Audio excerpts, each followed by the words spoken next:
মাননীয় প্রধান বুটকি, শুনলাম আপনি ইন্ডিয়ার রেল লাইনের রাস্তা বাংলাদেশের মাঝখান্দা করার অনুমতি দিতেছেন।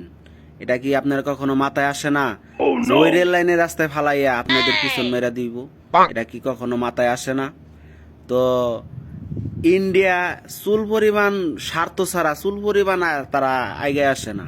তো দেখেন নাই, যখন বাংলাদেশের সাথে পাকিস্তানের যুদ্ধ হয় তখন তারা হয়তো একটু হেল্প করছে, বাংলাদেশের অর্ধেকই তারা দখল করে লয়ে গেছে। তো সেরকমটাই হবে। তো যে সময় দেখবেন যে বাংলাদেশের মাঝখান দেয়া রেল লাইনের রাস্তা করতেছে, তখন আস্তে আস্তে বাংলাদেশের পুরাটাই দখল করে নিয়ে গেছে। আর আপনাদের তো কোনো সমস্যা নাই, আপনারা থাকবেন আমেরিকা, কানাডা, বক্কর চক্কর জায়গায় থাকবেন। আমাদের মতন যে সাধারণ মানুষ আছে, আমরা কোথায় যাব? আমাদের কোনো যাওয়ার জায়গা নাই।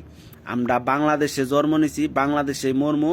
বাংলাদেশ আমার স্বাধীন দেশ, সেই দেশটার আপনি ধ্বংস করে দিতে চাইতেছেন। তো আপনার